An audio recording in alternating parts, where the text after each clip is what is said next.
Welcome to the Backyard Professor Responds videos. I'm going to respond to President Russell M. Nelson calling those of us who quit Mormonism lazy learners and less than stellar humans, etc., whatever, however you want to interpret that. I finally found this clip.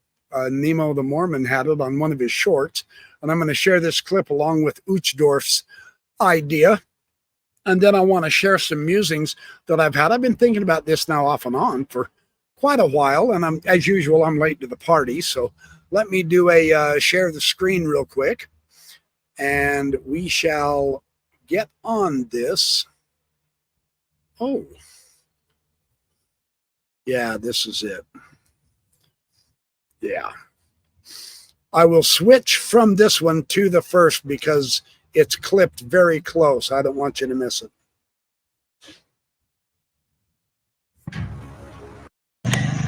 The search for truth has led millions of people to the Church of Jesus Christ of Latter-day Saints. However, there are some who leave the church they once loved. One might ask, if the gospel is so wonderful, why would anyone leave? Sometimes we assume it is because they have been offended or lazy or sinful. Actually, it is not that simple. Some of our dear members struggle for years with the question whether they should separate themselves from the church. Lazy learners and lax disciples will always struggle to muster even a particle of faith. Yeah, there was the one. Oh, hold on. Stop already. I already heard you once. Okay, so this is interesting because not to criticize President Nelson, but I am going to criticize the brethren, and I am right. And that's one reason why I'm going to criticize him. Don't tell Elder Oaks that I'm criticizing anybody. He'll get offended and probably seek out more excommunications like we've shown is his up-and-coming ministerial emphasis. No, there's probably a better way to approach this than calling everyone else who doesn't agree with you or your doctrines or your religious predilections or testimony as lazy learners and lax disciples. For instance, I really don't think President Nelson could be classified as a lazy learner when it comes to the medical field, becoming one of the world's, if not the world's, greatest heart surgeon there for a while. And he is to be congratulated for doing such magnificent work in such an important area of study. Obviously, the man is not a lazy learner. Now, take me. I know how to spell the word heart, H-E-A-R-T, and that's just about pretty much it. I know it's in my chest, just not down in my foot. So technically speaking, you could classify me as a lazy learner in that subject. The way President Nelson presented this information somewhat condescendingly, in a way possibly to make you feel shameful, sort of.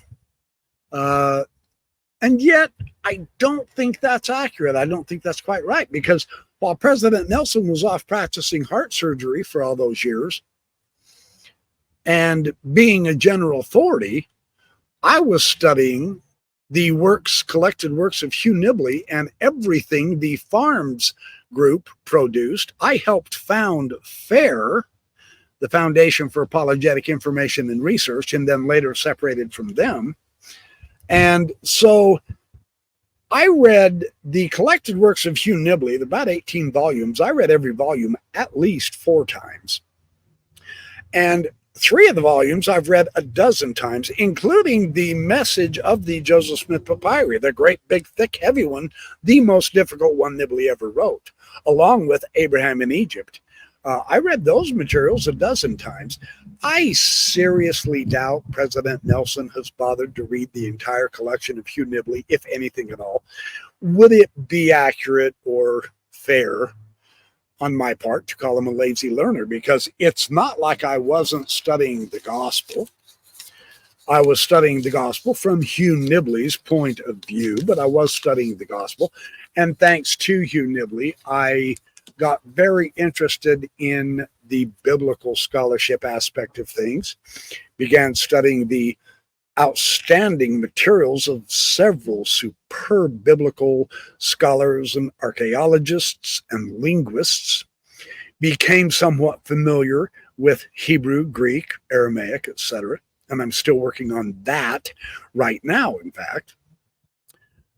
But is it fair for me to say then that, well, I'm taking Joseph Smith's clue and I am getting into the Bible in its Hebrew orientation, like Joseph Smith gave us hints starting the School of the Prophets. But you, Russell M. Nelson, you haven't carried forward that tradition in the church, nor in the Quorum of the 12, nor for yourself, so far as I'm aware. I've seen no evidence of it anyway. And therefore, would it be right for me to call you a lazy learner in biblical learning? You see, your interest, the emphasis is different than my life, but is anyone truly a lazy learner? You take my auto mechanic, whom I would not trade for anything in the world, and whom I am so very grateful that he has spent his life learning all about auto mechanics. God bless him. He has saved me lots of heartache. He doesn't even know Old Testament from New Testament hardly. He's never read the Bible through. He's never read the Book of Mormon through that I'm aware of. And yet he's a good, faithful Latter-day Saint. But he's not a scripture studier. But you taught mechanics, and there's no one better on the face of the earth. And everyone brings their cars or trucks to him. Absolutely so. It's not fair to call him a gospel lazy learner when he has focused on something else that is of his interest. And this is my intent of this response. Criticize is probably too strong of a word. Respond is a good one. Rather than criticize, I want to emphasize that I disagree with the manner in which Nelson approached this as perhaps a method of intimidation. It didn't work. I'm not intimidated whatsoever by anything about you, Russell Nelson. I know without question that I know biblical Hebrew better than you do, and I know biblical Greek better than you do. But that doesn't mean you're a defective human because you haven't kept up with me. And so vice versa, you see. Yeah, you know the handbook. Criminy, you helped write it, but so what? I know the Bible. So which is more important? I know the Book of Mormon just about as good as you do. I've read it dozens of times. So you see, it's a relative way of looking at things.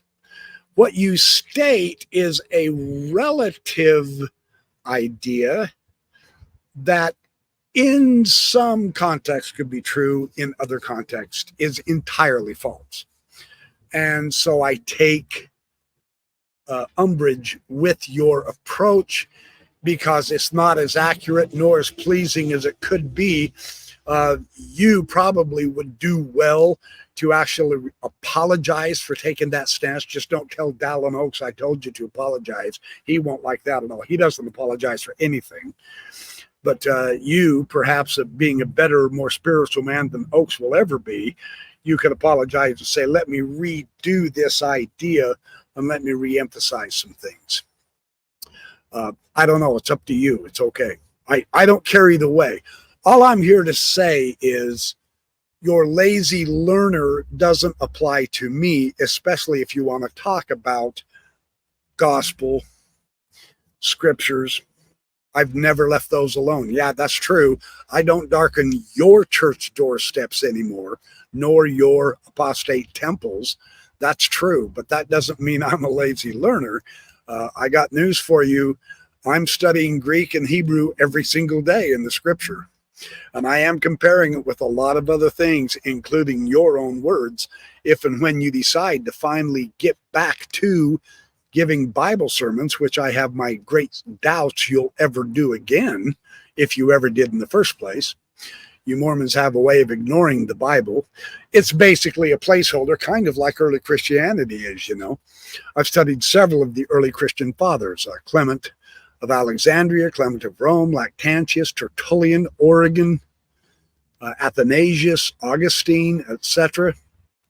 I have my deep suspicions you have not, because Mormonism basically looks at Christianity as kind of a placeholder in order for you to get into the doctrine of the apostasy and therefore a justification for Joseph Smith's restoration.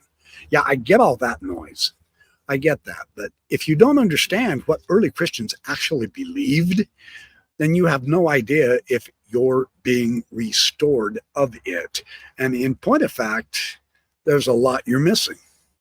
And so you've come up with this new doctrine of an ongoing restoration, which I think is a little bit too pat and convenient, but hey, whatever floats your boat. We'll see what evidences you bring forward for. So anyway, that's essentially what I wanted to say is, I am not a lazy learner. And quite frankly, everybody I know cannot be classified as a lazy learner either, including all of the other church officers and leaders within Mormonism and Christianity and Judaism and Muslim and Islam, etc. It's just that they have a different emphasis. They have a different interest. And so what I lack in some fields, someone else can make up for. What they lack in other fields, I might be able to make up for. But this is what the idea of communication and interpretation is between people. But you don't want to have a dialogue. You want to dictate the doctrine. And so your way is the right way, or everyone else is a lazy learner.